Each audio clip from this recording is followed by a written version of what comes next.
Hello friends, welcome to our YouTube channel learn with NH.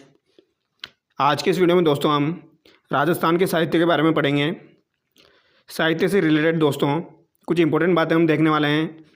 जैसे कि आपने सुना होगा वचनिका होती है, विगत होता है, इसके अलावा ख्यात होती है, मरसिया होता है, वात होती है। तो इनमें क्या डिफरेंस होता है उनके बारे में हम देखने वाले हैं, और किसके द्वारा कौन सी किताब लिखी गई है वो भी हम यहाँ पर देखेंगे। राजस्थान के साहित्य से रिलेटेड 2 वीडियो आप लोगों के लिए आएंगे। 2 वीडियो में राजस्थान का साहित्य कंप्लीट हो जाएगा। तो जो भी विद्यार्थी आने वाले टाइम में आरएस एग्ज़ाम, पटवार एग्ज़ाम, वीडियो एग्ज़ाम, इसके अलावा दोस्तों जेईएन एग्ज़ाम की तैयारी कर रहे हैं, पशु परिचय एग्ज़ाम की तैयारी कर रहे हैं, वो इन वीडियोज़ को ज़रूर देखिए, आपको यहाँ से काफ़ी ज़्यादा फ़ायदा मिलेगा। तो चलिए शुरू करते हैं दोस्तों। सबसे पहले साहित्य के बारे में हम कुछ इंपॉर्टेंट बातें देख लेते हैं।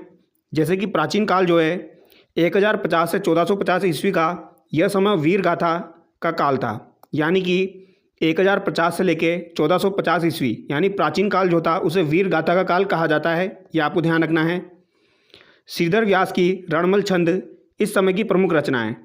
आपने सुना होगा रणमल छंद किसके द्वारा लिखी गई है? श्रीधर व्यास के द्वारा लिखी गई है। ये काफ़ी बार एग्जाम में पूछी जाती है।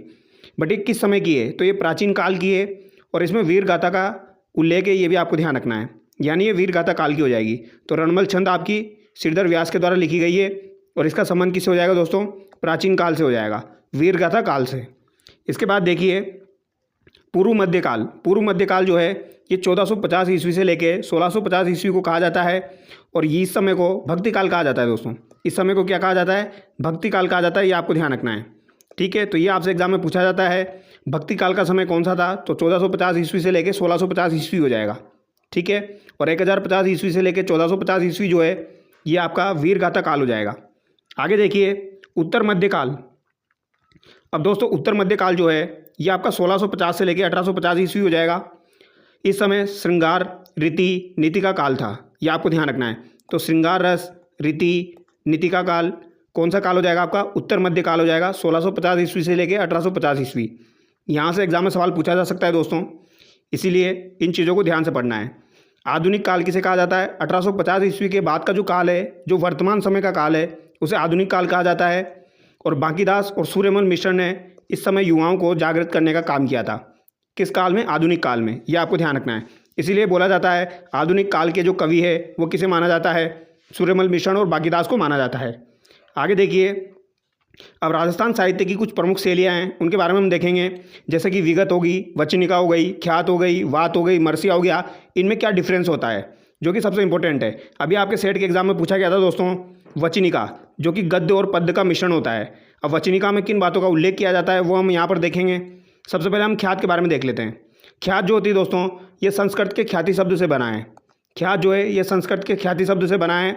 किसी राजवंश की उपलब्धियाँ और वंशावली किस में मिलती है? आपकी ख्यात में मिलती है। तो किसी राजवंश की उपलब्धियों और वंशावली का उल्लेख किस में होता है? तो ये ख्यात में होता है। ये आपको ध्यान रखना है। ये अकबर के समय 16वीं शताब्दी के अंत में प्रारंभ हुई। तो ये अकबर के समय 16वीं शताब्दी के अंत में प्रारंभ हुई थी। ये आपको ध्यान रखना है दोस्तों। अकबर के समय 16वीं शताब्दी के अंत में आपकी ख्यात प्रारंभ हुई थी। ये आपसे पूछा जा सकता है 16वीं शताब्दी के अंत में, और वो काल किसका हो जाएगा? आपका अकबर के समय का काल हो जाएगा, ठीक है। तो किसी राजवंश की उपलब्धियाँ और वंशावली आपकी किस में हो जाएगी? ख्यात में हो जाएगी। अब एग्जाम्पल आप देखिए, जैसे कि मूणोद नैनसिरी ख्यात। अब मूणोद नैनसिरी ख्यात जो है ये मूणोद नैनसी के द्वारा लिखी गई है। राजस्थान की सबसे प्राचीन ख्यात है। तो अगर आपसे पूछा जाए राजस्थान की सबसे प्राचीन ख्यात कौन सी हो जाएगी, तो ये आपकी मूणोद नैनसिरी ख्यात हो जाएगी। ये आपको ध्यान रखना है। कौन सी हो जाएगी? मूणोद नैनसिरी ख्यात हो जाएगी, जो राजस्थानी भाषा में लिखी गई है, ठीक है। तो कौन सी भाषा में लिखी गई है? ये आपकी राजस्थानी भाषा में लिखी गई है। सबसे प्राचीन हो जाएगी आपकी मूणोद नैनसिरी ख्यात। यह आपका काफ़ी बार एग्जाम में पूछा जाता है। इसमें कहाँ की जानकारी मिलती है? तो इसमें मारवाड़ वंश की जानकारी मिलती है, ठीक है। तो ये आपको ध्यान रखना है। इसके अलावा देखिए बांकीदासरी ख्यात। बांकीदासरी ख्यात जो है ये बांकीदास के द्वारा लिखी गई है। ये आपको ध्यान रखना है। बांकीदास जोधपुर महाराजा मानसिंह के दरबारी कवि थे। तो ये भी आपको ध्यान रखना है दोस्तों। मूणोद नैनसी जो थे ये किसके दरबारी कवि थे? तो मूणोद नैनसी आपके जसवंत सिंह के दरबारी कवि थे। ये आपको ध्यान रखना है। मूणोद नैनसी जसवंत सिंह के दरबारी कवि थे, और बांकीदास जो है ये किसके दरबारी कवि हो जाएंगे? मान सिंह के दरबारी कवि हो जाएंगे। कभी कभी एग्जाम में ये भी पूछा जाता है बांकीदास जी किसके दरबारी कवि थे, मूणोद नैनसी किसके दरबारी कवि थे। तो ये आपको ध्यान रखना है। अब बांकीदासरी ख्यात जो है दोस्तों इसमें एक इंपॉर्टेंट बात है जो कि एग्जाम में पूछी जाती है, जयपुर और जोधपुर की स्थापना तिथि। तो जयपुर और जोधपुर की स्थापना तिथि का जो वर्णन है वो किस में मिलता है? वो बांकीदासरी ख्यात में मिलता है। ये सवाल काफ़ी बार एग्जाम में पूछा जाता है। तो जयपुर और जोधपुर की स्थापना तिथि का पता किस में चलता है? बांकीदासरी ख्यात में चलता है। तो ये इंपॉर्टेंट है, ये आपको ध्यान रखना है। आगे देखिए दोस्तों, दयालदासरी ख्यात। दयालदासरी ख्यात या बीकानेर राठौड़ ख्यात, ये किसके द्वारा लिखी गई है? ये दयालदास के द्वारा लिखी गई है। दयालदास सीडावच ने लिखी, जो बीकानेर महाराजा रतन सिंह के दरबारी कवि थे। तो दयालदास किसके दरबारी कवि हो जाएंगे? रतन सिंह के दरबारी कवि हो जाएंगे। तो ये भी आपको ध्यान रखना है, बीकानेर के रतन सिंह के दरबारी कवि थे। ये राजस्थान की अंतिम ख्यात है। तो राजस्थान की अंतिम ख्यात आपकी कौन सी हो जाएगी? दयालदासरी ख्यात हो जाएगी। और सबसे प्राचीन कौन सी हो जाएगी आपकी? मुणोद नैणसीरी ख्यात हो जाएगी। ख्यात देश दर्पण दयालदास की रचना है। तो ये भी आपको ध्यान रखना है। अगर आपसे पूछा जाए देश दर्पण जो ये किसकी रचना है, तो ये दयालदास की रचना है। ये अभी आपके लेटेस्ट एग्जाम में पूछी गई थी, ये आपको ध्यान रखना है, इंपॉर्टेंट है। तो देश दर्पण किसकी रचना हो जाएगी दोस्तों? दयालदास की रचना हो जाएगी। बीकानेर और राठौड़ ख्यात, ये तो आप कॉमन सेंस से भी बता दोगे भाई, दयालदास के द्वारा लिखी गई है। दयालदास ख्यात आपको नाम से पता लग जाएगा, दयालदास के द्वारा लिखी गई है। रतन सिंह के दरबारी कवि थे। तो ख्यात देश दर्पण आपकी किसके द्वारा लिखी गई है? दयालदास के द्वारा लिखी गई है। ठीक है, इसको याद कर लेना, देश दर्पण किसके द्वारा लिखी गई है? द से याद कर लेना दोस्तों, दयालदास के द्वारा लिखी गई है। एक आपकी हो जाएगी मुंडियारी ख्यात। तो मुंडियारी ख्यात जो है दोस्तों, मारवाड़ के शासकों का इसमें वर्णन मिलता है, ये आपको ध्यान रखना है। तो मुंडियारी ख्यात का संबंध किससे हो जाएगा? मारवाड़ के शासकों से हो जाएगा, ये आपको ध्यान रखना है। ठीक है, आगे देखिए वचनिका। ये भी आपके सेट के एग्जाम में पूछा गया था दोस्तों। वचनिका जो है ये सेट के एग्जाम में पूछा गया था। अभी जो आपका 12th लेवल का एग्जाम हुआ था सेट का, उसमें ये पूछा गया था। संस्कृत के वचन शब्द से बना है। तो संस्कृत का जो वचन शब्द है उससे बना है वचनिका। गद्य व पद्य चंपू रचना होती है। तो गद्य और पद्य का जो मिश्रण होता है वो किस में देखने को मिलेगा? तो गद्य और पद्य का जो मिश्रण है दोस्तों, वह आपका वचनिका में आपको देखने को मिलेगा, ये आपको ध्यान रखना है। ठीक है, और गद्य और पद्य जो होते हैं दोस्तों, इनको मिला दिया जाए तो इन्हें चंपू कहा जाता है, ये भी आपको ध्यान रखना है। ठीक है, तो गद्य और पद्य का वर्णन किस में मिलता है? वचनिका में मिलता है। अब विगत के बारे में आगे देखेंगे हम, पहले इनके बारे में देख लेते हैं। अचलदास खिचीरी वचनिका जो है ये किसके द्वारा लिखी गई है? ये शिवदास गार्डन के द्वारा लिखी गई है, ये आपको ध्यान रखना है। ठीक है, गागरोन शासक अचलदास खिची का वर्णन यहाँ पर मिलता है। तो अचलदास खिचीरी वचनिका में गागरोन के शासक अचलदास खिची का वर्णन मिलता है। अचलदास खिचीरी वचनिका किसके द्वारा लिखी गई है? शिवदास गार्डन के द्वारा लिखी गई है। काफ़ी ज़्यादा इंपॉर्टेंट है, पूछी जाती है। राठौड़ महेश दासोत्री वचनिका, ये किसके द्वारा लिखी गई है? ये जग्गा खिड़िया के द्वारा लिखी गई है, ये भी आपको ध्यान रखना है। राठौड़ महेश दासोत्री वचनिका जग्गा खिड़िया के द्वारा लिखी गई है। ठीक है, आगे बढ़ते हैं। वात। वात का क्या अर्थ होता है दोस्तों? बात या कहानी। तो ये सवाल भी आपका एग्जाम में पूछा जा चुका है। बात या कहानी का जिसमें उल्लेख होता है उसे क्या कहा जाता है? तो उसे वात कहा जाता है, ये आपको ध्यान रखना है। वीरमदेव सोनगरारी वात, ये किसके द्वारा लिखी गई है? ये पद्मनाभ के द्वारा लिखी गई है। ठीक है, वीरमदेव सोनगरारी वात किसके द्वारा लिखी गई है? पद्मनाभ के द्वारा लिखी गई है। एक आपकी आती है दोस्तों कानड़ दे प्रबंध। कानड़ दे प्रबंध जो है ये किसके द्वारा लिखी गई है? ये भी आपकी पद्मनाभ के द्वारा लिखी गई है। पद्मनाभ किसके दरबार में थे दोस्तों? तो ये आपके अखेराज के दरबार में थे, ये भी आपको ध्यान रखना है, अखेराज के दरबार में थे। तो वीरमदेव सोनगरारी वात कानड़ दे प्रबंध ये किसने लिखी है? पद्मनाभ के द्वारा लिखी गई है। ठीक है, आगे देखिए डोला मारूरी वात। डोला मारूरी वात जो है ये किसके द्वारा लिखी गई है? ये आपकी कुशाल चंद्र के द्वारा लिखी गई है। डोला मारू से रिलेटेड 3-4 किताबें हैं, वो आपको ध्यान रखनी है, काफ़ी बार एग्जाम में पूछी जाती है। तो डोला मारूरी वात कुशाल चंद्र हो जाएगा, ये आपको ध्यान रखना है। गोरा बादलरी वात किसके द्वारा लिखी गई है? तो ये जाटमल के द्वारा लिखी गई है, ये भी इंपॉर्टेंट है। गोरा बादलरी वात किसके द्वारा लिखी गई है दोस्तों? ये आपको ध्यान रखना है। गोरा बादल वाली जो है ये आपकी जाटमल के द्वारा लिखी गई है। ठीक है, याद रह जाएगा, जाटमल के द्वारा लिखी गई है। इसको ऐसे याद कर लेना आप, गोरा बादलरी वात जाटमल, सीधा याद कर लेना, याद हो जाएगा। लक्ष्मी कुमारी चुंडावत कहती है फौज में नगाड़ा और बाद में हुकारा जरूरी होवे। यानी जो फौज होती है उसमें तो नगाड़ा जरूरी होता है और कोई भी बात बोली जाती है तो उसमें हुकारा जरूरी होता है। आगे देखिए पर्ची। पर्ची का मतलब क्या होता है दोस्तों? ये काफ़ी बार एग्जाम में पूछी जाती है, अभी 2 बार तो लेटेस्ट एग्जाम में पूछी गई है।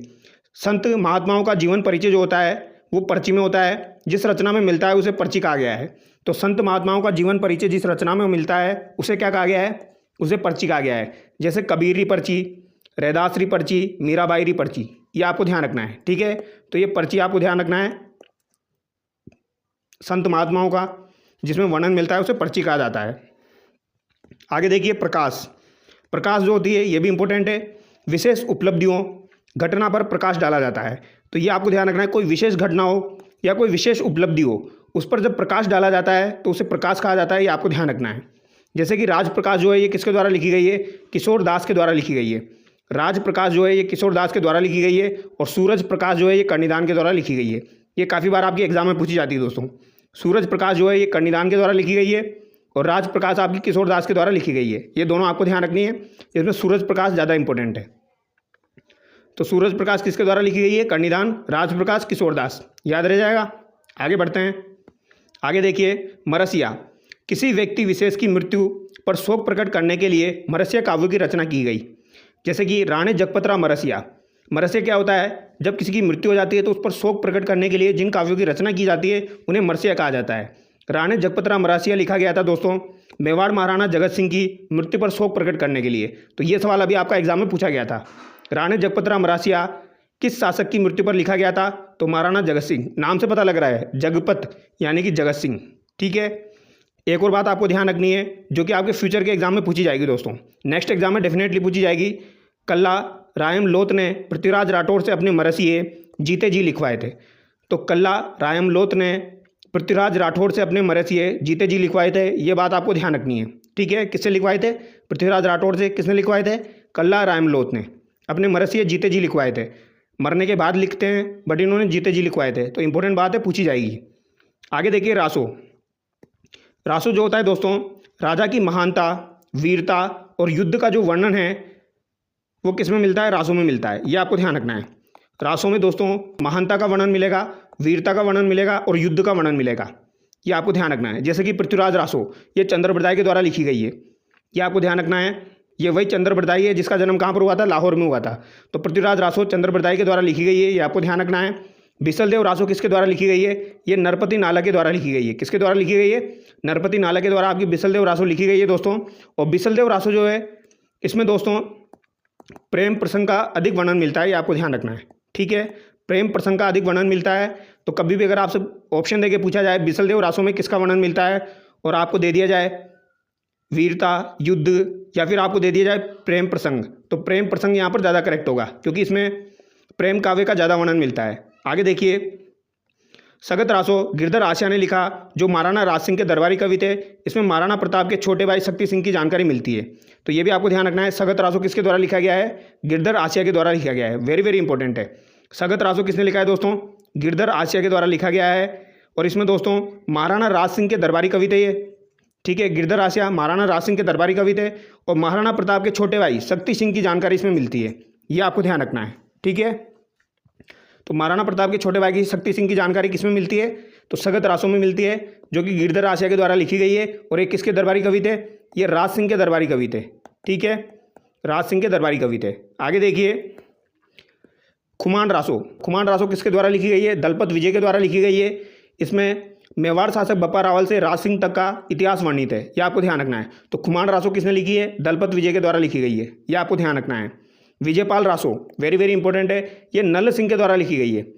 विजयपाल रासो नल सिंह के द्वारा लिखी गई है। खुमान रासो भी आपको ध्यान रखनी है, दलपत विजय के द्वारा लिखी गई है। अब विजयपाल रासो जो है दोस्तों इसमें करौली शासक विजयपाल का वर्णन मिलता है, ये आपको ध्यान रखना है। यानी करौली के जो शासक थे विजयपाल, उनका वर्णन किस में मिलता है? विजयपाल रासो में मिलता है, ये आपको ध्यान रखना है। आगे देखिए, मानचरित्र रासो। मानचरित्र रासो जो है दोस्तों ये कवि नरोत्तम के द्वारा लिखी गई है, वेरी वेरी इंपॉर्टेंट है। कवि नरोत्तम के द्वारा लिखी गई है, ये सभी इंपॉर्टेंट है दोस्तों, सभी एग्जाम में पूछी जाती है, कभी भी कोई सी भी आपके एग्जाम में पूछी जा सकती है। तो मानचरित्र रासो किसके द्वारा लिखी गई है? कवि नरोत्तम के द्वारा लिखी गई है। और इसमें मिर्जा राजा मान सिंह के समय लिखा गया था, ये भी आपको ध्यान रखना है। किसके समय लिखा गया था इसको?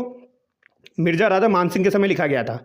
और मानचरित्र रासो तो नाम से पता लग रहा है मानचरित्र, यानी किससे संबंधित है? मान सिंह से संबंधित है। अब कौन से मान सिंह से संबंधित है? तो मिर्जा राजा मान सिंह से संबंधित है, कवि नरोत्तम के द्वारा लिखी गई है। आगे देखिए, राणा रासो। राणा रासो किसने लिखी है? दयाल दास के द्वारा लिखी गई है, वेरी वेरी इंपॉर्टेंट है, ध्यान रखना है। रतन रासो जो है ये आपकी कुंभकर्ण के द्वारा लिखी गई है। रतन रासो कुंभकर्ण के द्वारा लिखी गई है और राणा रासो आपकी दयाल दास के द्वारा लिखी गई है, इंपॉर्टेंट है दोस्तों। आगे देखिए, कायम खां रासो। तो कायम खां रासो जो है ये किसके द्वारा लिखी गई है? ये नियामत खां जान कवि के द्वारा लिखी गई है, ये आपको ध्यान रखना है। ये भी काफ़ी बार एग्जाम में पूछा जाता है, ऑप्शन में आपको जान कवि या कवि जान दिया जाता है दोस्तों। ठीक है। तो नियामत खां जान या कवि जान आपको दिया जाए और पूछा जाए कायम खां रासो किसके द्वारा लिखी गई है, तो ये आपकी कवि जान या जान कवि के द्वारा लिखी गई है। इसमें कायम खानी वंश का इतिहास वर्णित है, ये आपको ध्यान रखना है। और एक और आपको ध्यान रखनी है, Pratap Raso, very very important है। ये प्रताप रासो जो है दोस्तों ये महाराणा प्रताप से संबंधित नहीं है, ये अलवर के शासक से संबंधित है। इसके रचयिता कौन हो जाएंगे? जाचिक जीवन हो जाएंगे, ये आपको ध्यान रखना है। कौन हो जाएंगे? जाचिक जीवन जो है वो इसके रचयिता हो जाएंगे, ये आपको ध्यान रखना है। प्रताप रासो के रचयिता जाचिक जीवन हो जाएंगे। इसमें अलवर की स्थापना की जानकारी मिलती है और साथ ही साथ शासक प्रताप सिंह की भी जानकारी मिलती है। तो अगर आपसे पूछा जाए अलवर के इतिहास की जानकारी किस में मिलती है, तो प्रताप रासो में मिलती है, और इसमें प्रताप सिंह का वर्णन मिलता है जो कि अलवर के शासक थे, ये आपको ध्यान रखना है, ठीक है। और जाचिक जीवन के द्वारा ये लिखी गई है, वेरी वेरी इंपॉर्टेंट है, ध्यान रखना है दोस्तों। यहाँ से सवाल आपका यही बनेगा, अलवर की स्थापना की जानकारी किस में मिलती है, तो प्रताप रासो में मिलती है, और इसके रचयिता कौन हो जाएंगे, जाचिक जीवन हो जाएंगे, ठीक है। आगे देखिए विगत, ये भी काफ़ी ज़्यादा इंपॉर्टेंट है दोस्तों। विगत से काफ़ी बार सवाल एग्जाम में पूछा जाता है। इतिहास की वो पुस्तक जो प्रशासनिक, सामाजिक, आर्थिक जानकारी देती है, तो वेरी वेरी इंपॉर्टेंट है। प्रशासनिक जानकारी, सामाजिक जानकारी और आर्थिक जानकारी, अभी तक हमने जितनी भी पढ़ी है उनमें ये सबसे अलग है। यहाँ पर प्रशासनिक जानकारी मिलेगी, सामाजिक जानकारी मिलेगी और आर्थिक जानकारी मिलेगी। यानी कि प्रशासनिक जानकारी आपको मिलेगी, यानी प्रशासन के बारे में जानकारी मिल जाएगी, सामाजिक जानकारी मिलेगी, कुछ प्रथाओं के बारे में जानकारी मिल जाएगी, और आर्थिक जानकारी आपको मिलेगी। अब यहाँ पर देखिए, ये इंपॉर्टेंट है, ध्यान रखनी है आपको। विगत किसको कहा जाता है, जहाँ पर प्रशासनिक, सामाजिक और आर्थिक जानकारी मिलती है। मारवाड़ा प्रगनारी विगत सबसे फेमस है, ये किसके द्वारा लिखी गई है, मारवाड़ा प्रगनारी विगत जो है ये मूणोत नैन्सी के द्वारा लिखी गई है, ये आपको ध्यान रखना है, वेरी वेरी इंपॉर्टेंट है। इसे मारवाड़ का गजेटियर भी कहते हैं। तो अगर आपसे पूछा जाए मारवाड़ का गजेटियर किसे कहा जाता है, तो ये मारवाड़ा प्रगनारी विगत को कहा जाता है, ये आपको ध्यान रखना है, ठीक है। ये एग्जाम में पूछा जाता है, मारवाड़ का गजेटियर किसे कहा जाएगा, मारवाड़ा प्रगनारी विगत को कहा जाएगा। इस पुस्तक में जनगणना, भूमि, फसलों, सिंचाई की जानकारी मिलती है। तो जैसा कि मैंने आपको बताया, विगत में जानकारी किसकी मिलेगी, प्रशासनिक, सामाजिक और आर्थिक जानकारी मिलेगी। तो यहाँ पर जनगणना की जानकारी मिल रही है, भूमि की जानकारी मिल रही है, फसलों की जानकारी, सिंचाई की जानकारी, तो ये किससे संबंधित हो जाएगी, ये आपकी विगत से संबंधित हो जाएगी, ठीक है। तो यहाँ पर मारवाड़ा प्रगनारी विगत किसने लिखी, मूणोत नैन्सी ने लिखी, और इसे मारवाड़ का गजेटियर कहा जाता है। और इसमें दोस्तों सामाजिक, आर्थिक और प्रशासनिक जानकारी प्राप्त होती है, जैसे कि जनगणना, भूमि, फसलों, सिंचाई की जानकारी मिलती है, ये आपको ध्यान रखना है, इंपॉर्टेंट है। तो वचनिका और विगत में डिफरेंस समझ में आ गया आपको। गद्य और पद्य का जो मिश्रण है वो तो आपकी वचनिका हो जाएगी, और विगत में आपकी प्रशासनिक, सामाजिक, आर्थिक जानकारी मिलती है। आगे देखिए पहेली, पहेली क्या हो जाएगी दोस्तों, पहेली के लिए आडी, पाली, हियाली आदि शब्द प्रचलित है। तो पहेली के लिए आपके आडी, पाली, हियाली आदि शब्द प्रचलित हो जाएंगे, ठीक है। एक आपकी हो जाएगी कहावत, जैसे कि अकाल से संबंधित कहावत है आपकी, तीजो फुरियो आठवो काल, अर्थात राजस्थान में हर तीसरे साल फुरियो अर्धकाल, वो प्रति 8 वर्ष में भयंकर अकाल पड़ता है। तो ये कहावतों से संबंधित हो जाएगी, ये आपको ध्यान रखना है। अब राजस्थान के प्रमुख साहित्यकार हम देख लेते हैं, थोड़ा बहुत मैं आपको बता देता हूँ, फिर नेक्स्ट वीडियो में हम डिस्कस करेंगे, ठीक है। अब सीताराम लालस जो है दोस्तों, इनका जन्म कहाँ पर हुआ था, तो नरेवा गांव जोधपुर में इनका जन्म हुआ था, जो कि वर्तमान में जोधपुर ग्रामीण में आता है, ठीक है। तो सीताराम लालस का जन्म नरेवा गांव जोधपुर में हुआ। राजस्थानी भाषा का सबसे बड़ा शब्दकोश, जिसमें 2 लाख शब्द है, ये किसके द्वारा तैयार किया गया, ये आपके सीताराम लालस के द्वारा तैयार किया गया। तो ये काफ़ी बार एग्जाम में पूछा जाता है, राजस्थानी भाषा का सबसे बड़ा शब्दकोश किसके द्वारा तैयार किया गया, जिसे राजस्थानी शब्दकोश कहा जाता है, ये सीताराम लालस के द्वारा तैयार किया गया। इनका जन्म कहाँ पर हुआ था, जोधपुर में हुआ था, नरेवा गाँव। इसके कारण एनासाइक्लोपीडिया ब्रिटेनिका ने इनको राजस्थानी जुबा की मसाल कहा। तो ये भी आपको ध्यान रखना है, राजस्थानी जुबा की मसाल किसे कहा गया है, तो दोस्तों ये सीताराम लालस को कहा गया है, ये आपको ध्यान रखना है, ठीक है, इंपॉर्टेंट है, ये एग्जाम में पूछा जा सकता है। राजस्थानी जुबा की मसाल किसे कहा गया है, सीताराम लालस को कहा गया है। आगे देखिए कन्हैयालाल सेठिया, कन्हैयालाल सेठिया का जन्म कहाँ पर हुआ, सुजानगढ़ चूरू में हुआ, ये आपको ध्यान रखना है दोस्तों। कन्हैयालाल सेठिया का जन्म सुजानगढ़ चूरू में हुआ, ये आप देख सकते हो।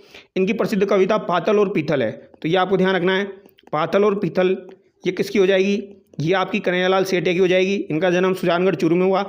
पातल महाराणा प्रताप को बताया गया है, और पीतल किसे बताया गया है, पृथ्वीराज राठौड़ को बताया गया है, ये आपको ध्यान रखना है।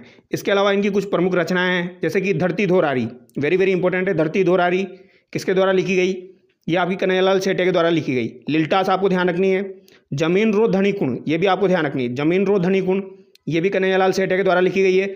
मिंजर, मिंजर आपकी कन्हैयालाल सेठिया के द्वारा लिखी गई है। और मायड्रो हेलो, सभी की सभी इंपॉर्टेंट है दोस्तों, सभी की सभी ऑलरेडी एग्जाम में पूछी जा चुकी है। धरती धोरारी, लिल्टास, जमीन रो धनी कुण, मिंजर, मायड्रो हेलो ये किसके द्वारा लिखी गई है, कन्हैयालाल सेठिया के द्वारा लिखी गई है, ठीक है, ये आपको ध्यान रखना है। इनकी रचना लिल्टास के लिए 1976 में केंद्रीय साहित्य अकादमी पुरस्कार मिला।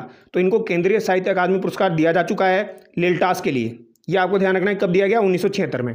तो एक डेट तो आपको ध्यान रखनी है, 1976, ठीक है। लिल्टास के लिए साहित्य अकादमी पुरस्कार इनको दिया गया, केंद्रीय साहित्य अकादमी पुरस्कार। और इनकी रचना है एक शबद, कौन सी हो जाएगी दोस्तों? शबद। शबद के लिए इन्हें 1987 में सूर्यमल मिशन पुरस्कार मिला, ये भी आपको ध्यान रखना है। शबद के लिए 1987 में इन्हें सूर्यमल मिशन पुरस्कार मिला। कैसे याद रखोगे? स से सूर्य हो जाएगा आपका और स से आपकी शबद हो जाएगी, तो सूर्यमल मिशन पुरस्कार इन्हें शबद के लिए दिया गया था 1987 में। और लिल्टास के लिए इन्हें केंद्रीय साहित्य अकादमी पुरस्कार मिला है। और 1988 में निर्ग्रंथ रचना के लिए मूर्ति देवी पुरस्कार दिया गया, तो ये भी आपको ध्यान रखना है। निर्ग्रंथ रचना के लिए इन्हें मूर्ति देवी पुरस्कार दिया गया है।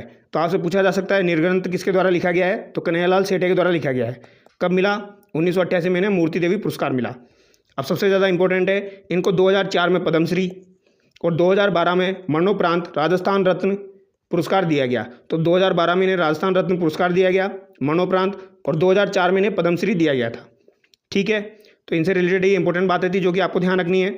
अब दोस्तों आगे की जो चीज़ें हैं वो हम नेक्स्ट वीडियो में कंटिन्यू करेंगे। ठीक है, हम लोग क्या है छोटे छोटे वीडियो के साथ पढ़ेंगे दोस्तों, छोटे छोटे वीडियो के साथ हम पढ़ेंगे और ज़्यादा चीज़ें कवर करने की कोशिश करेंगे। ठीक है, तो नेक्स्ट वीडियो में हम यहाँ से कंटिन्यू करेंगे, दुरसाहाड़ा से नेक्स्ट वीडियो में हम कंटिन्यू करेंगे, और 1-2 वीडियो में मैं आपको पूरा इसका कंप्लीट करवा दूंगा। ठीक है, और जो भी विद्यार्थी नई नई किताबों से परेशान है, जैसे कि कोई नई किताब पूछ ली जाती है इसके लेखक कौन है, तो सारी आपकी इसमें कवर हो जाएगी। ठीक है, तो JN एग्ज़ाम में हर बार नई किताब पूछी जाती है, जूनियर इंजीनियर का जो एग्ज़ाम होता है, तो यहाँ पर आपकी वो भी कवर हो जाएगी, सारी किताबें कवर हो जाएगी एक साथ। तो इन वीडियोस को आप जरूर देखिए। ठीक है, और अगर आपको वीडियो अच्छा लगा है दोस्तों तो थोड़ा सा सपोर्ट कीजिए, वीडियो को लाइक कीजिए, चैनल को सब्सक्राइब कीजिए। Thank you so much.